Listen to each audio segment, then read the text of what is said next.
like, tell me about the certs that you have on the wall. Okay, so this is my bachelor's degree. I'm very proud of that because it took a long time to finally achieve that. Yes. So that's my bachelor's degree in communication studies. Mm-hmm. And then here is this is a graduate level certificate in comprehensive evidence-based coaching. I'm very proud of that too.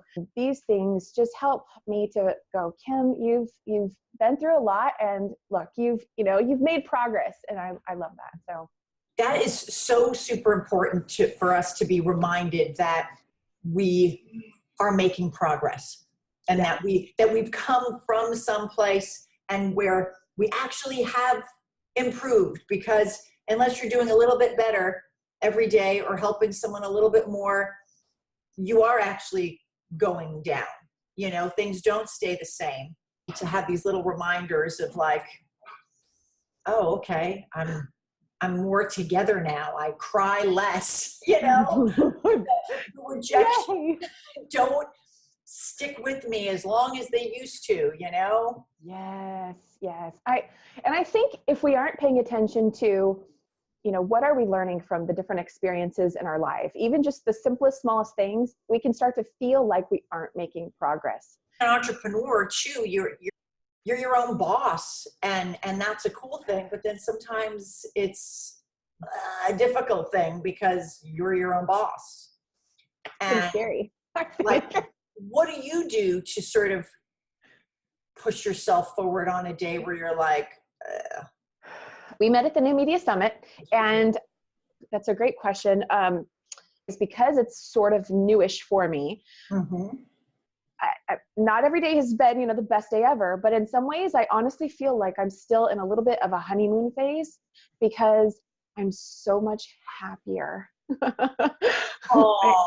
Yeah, it's really important to me. So, and that's not to say that what I was doing before was awful or anything like that, but I move forward in this process. This sort of special niche where you help people to interview.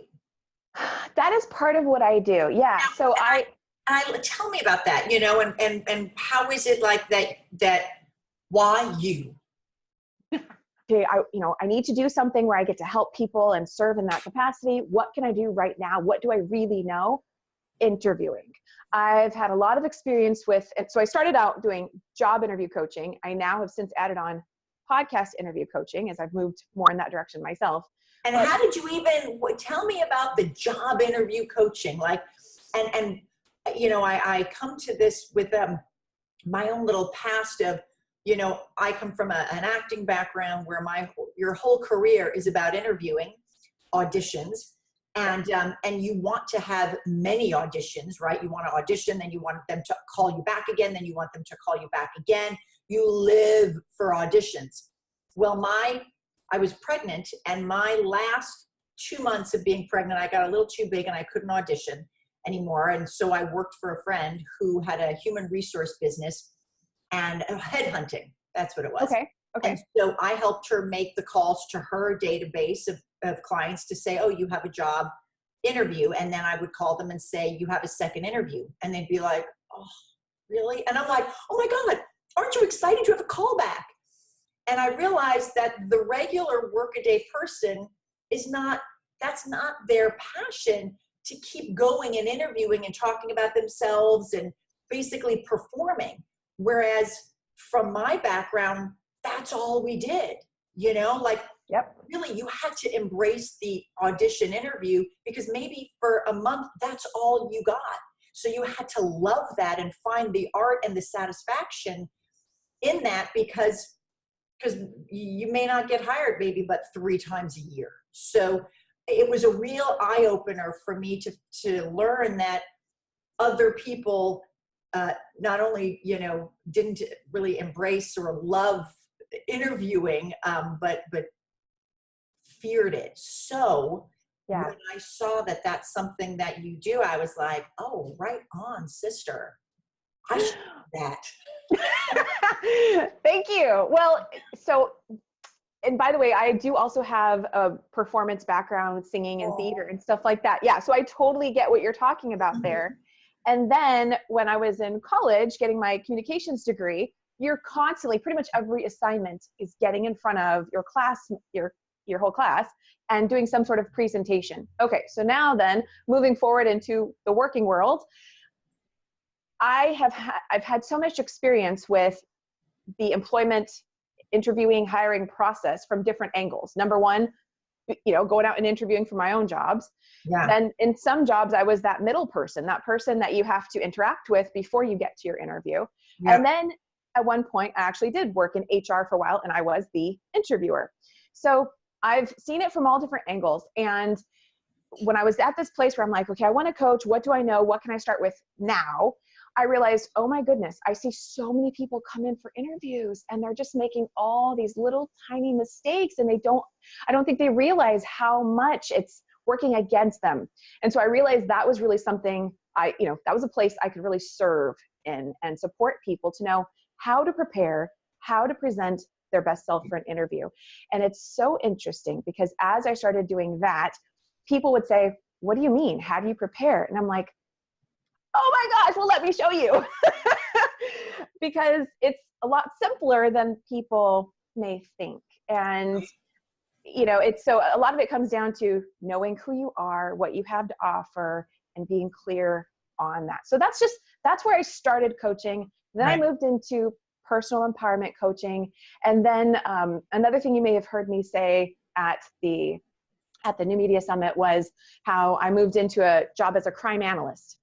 And then then I have that note there. I'm like, when is she going to talk about this crime shit? Come on. Well, yeah, right. So yeah, that was awesome. And something I didn't necessarily see coming. I wasn't like, I want to be a crime analyst, but when things fell into that. I feel like my dirty secret is I'm such a fan of that show, American Greed. Like, I love that it was like on Sirius XM radio, so that when my husband and I were driving, we could like hear these crazy stories of that criminal thought line. It was very interesting. I got to use my brain in a different way than I had prior to then. And I really loved that. But I was, at the time that I was in that job, I was also in this space of taking my coaching. I was doing coaching on the side while I did that crime analyst job as full time. I was in this space of actually going deeper with personal empowerment coaching. And I was doing more metaphysical work and learning about energy and my emotions. And as you learn about stuff, how to help other people with it, you're working on your own stuff. So the picture I'm trying to paint is, 10 plus hours a day, I'm at a job where I'm constantly ingesting a lot of negative information, right? Reading all the crime reports and all the awful things people do to each other. And, everything is as simple from, someone stole something out of someone's car to, okay, this person brutally attacked someone, and, the whole story around that. That's a lot. When you're just constantly every day reading all that, that is a lot. So there was that going on. And then when I wasn't doing that, I'm like trying to, connect to my own emotions. People and be your best self and lean into your honest light. And then you go to work and it's like, well, he was putting arsenic in his wife's applesauce so that it would kill the baby as she'd nurse him. Like, now what did you do as a crime analyst? What did you do with that information? So you're getting all this, and what'd you do? Like, what was your part in it? Read the crime report. That's what you're constantly doing. Read what actually happened. How did they talk about it? How did they put together? What's all the information that you have to start with?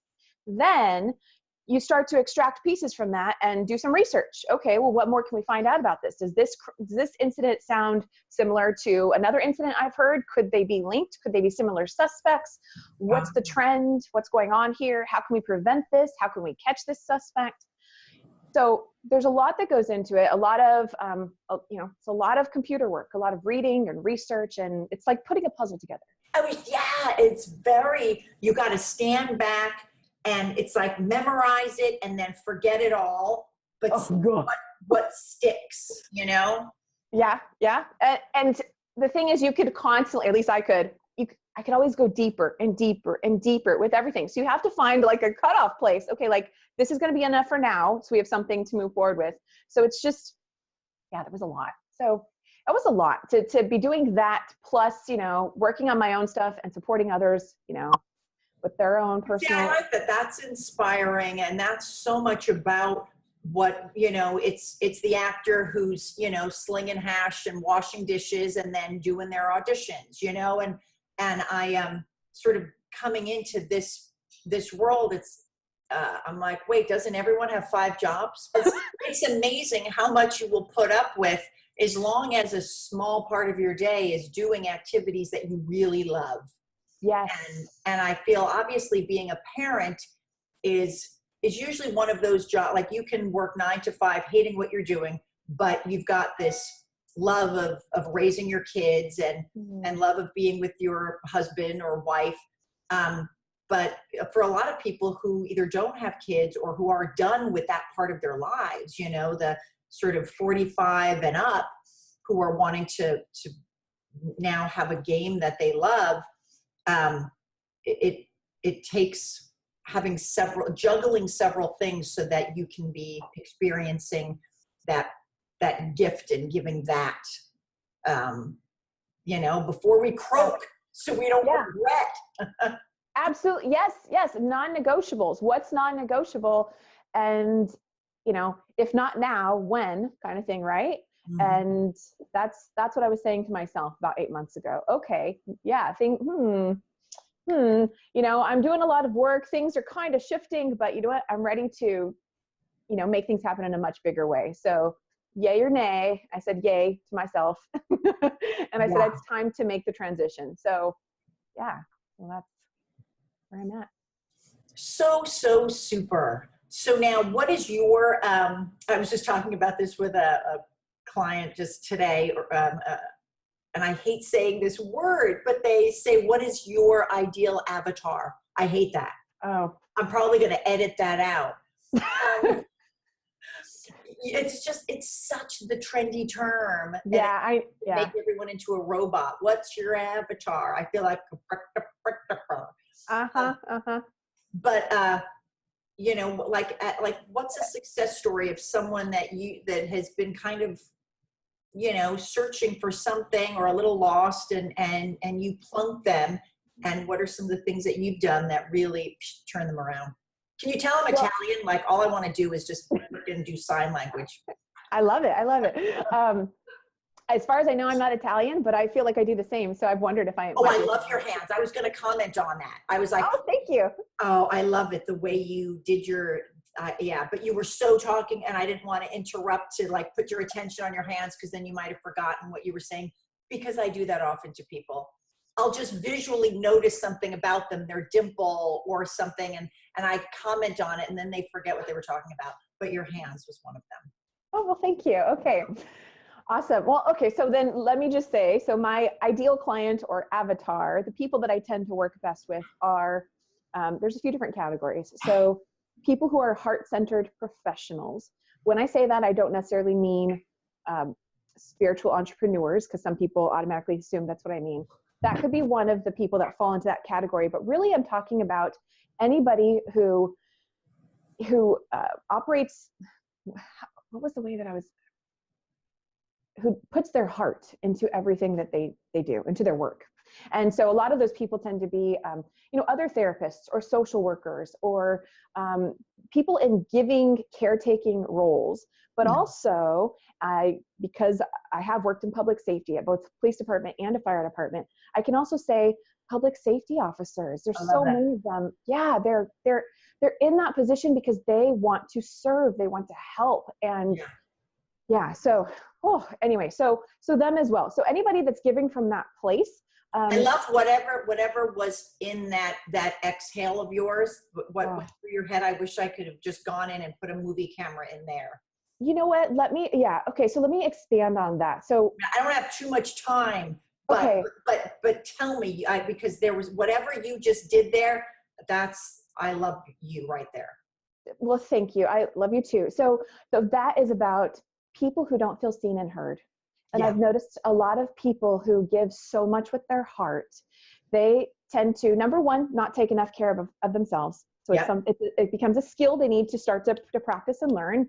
I can attest to that as well. and then start to like work with their own energy and balance things out, because this is not about necessarily receiving from other people, although that's really key. It's about starting to give to yourself first.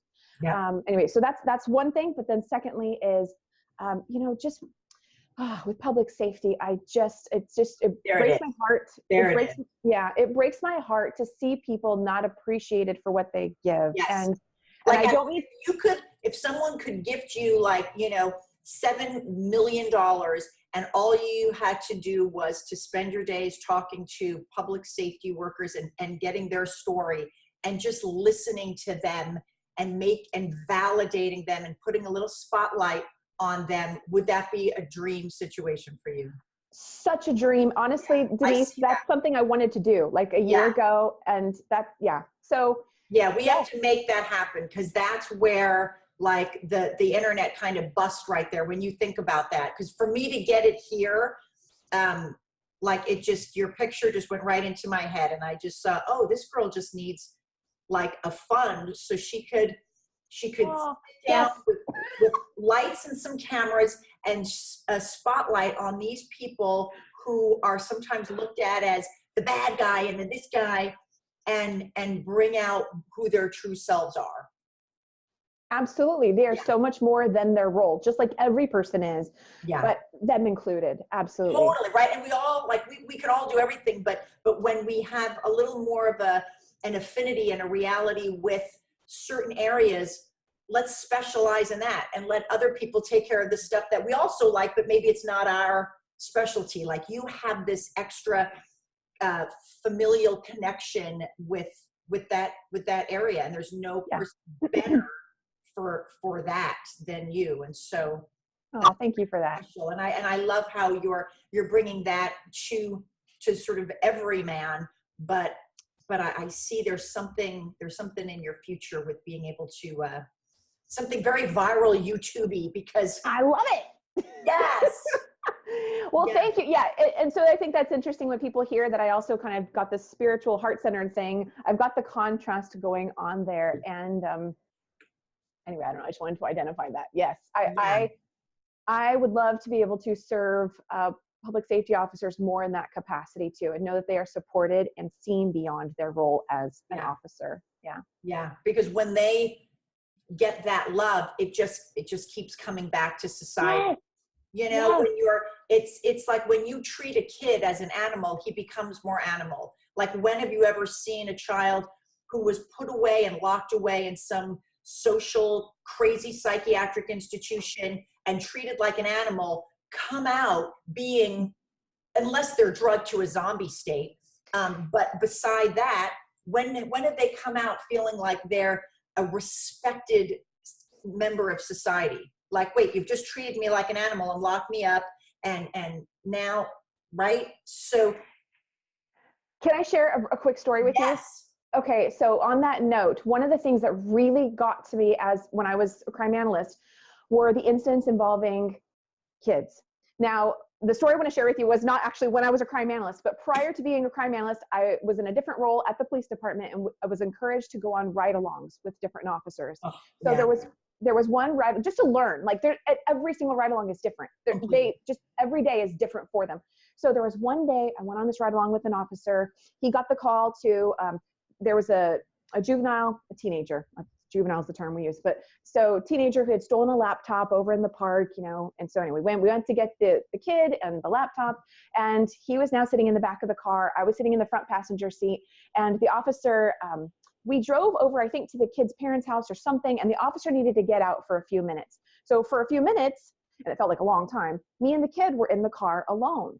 And I'm not supposed to say anything, I'm supposed to, like, that's a boundary, I'm just there as an observer. But the officer felt like he was gone forever. Finally, the kid starts talking to me, and he's saying all these things. He's trying to prove his innocence. He's trying to justify and explain. And there was something that was coming through within him that was just coming from this very genuine place. Now, I'm not saying that he didn't steal the laptop. I believe he did, but there was just a very, just a deep innocence about him, and he was trying to connect with me. And I finally got to the place I couldn't not say anything anymore. So I did the best that I could to, like, walk that line of not going too far, but say something to be in support of him, encouraging to him. And I don't remember exactly what I said, but I said something and he started crying, and it wasn't just a little cry, it was bawling, Denice. And it gets me emotional when I even think about it, because he then said, "Thank you so much. No one said that to me in a really long time." Oh, God damn you. Exactly. Yes. Yeah. So of course, and I had my sunglasses on, but of course, as soon as I heard him say that, just tears are streaming down my face. And that just was like another reminder of, this is why I have to continue to follow this call to want to support and serve people. Yeah. So youth are another way that that's another audience that I serve, avatar. But yes. So yes, to what you were speaking about. Yes. People need to be seen and heard for, yes. That respect, and regardless of what, I mean, please, who wouldn't want to take a laptop? Oh, come on. We all, but we have we sort of discipline ourselves, but I'll tell you, us grown-ups and law-abiding, wealthy, they F up in other ways. They freaking look at porn when they know they shouldn't. How is that any different than stealing a damn laptop? If you started to talk about, the relationship that he had or really didn't have with his mom and his mom's boyfriend, and it painted the picture, and I'm not in any way trying to blame. Picture. Well, I guess I always try to walk this line. I don't want to like blame or victimize him or anything of that sort, but the picture was painted like this kid does not have guidance. He doesn't have, it just felt like there wasn't that, I think we can just assume that like, oh, you've got parents, people who are guiding and directing you, but no, it really takes a village. Yeah. Yeah. So you are a village. That's what you are, Kim. Yes, thank you. I'm part of that village. So are you, Denice. Yes, we are. Yes, we are. All right. So I feel like this is one of like 11 different interviews I need to have with you. Oh, I love it. Yes. So thank you. Thank you so much for all of your bursts that I've just scratched the surface of. Thank you so much, Denice. Honestly, I was so honored when I got, when you reached out to me, I was like, oh my gosh, are you kidding me? Yes, I would love to speak with Denice. Wow. Yay. Well, completely. I tell people where they can find your coaching facilities. Absolutely. So you can go to my website, KimOneilCoaching.com. Oneil is Oneill. Yes. Exactly. 2 L's. And of course, I'm on Facebook at Kim Oneil Coaching. That's where you can find me. And thank you so much, Denice. You're so very welcome. Have an awesome day. Mwah. You too. Mwah.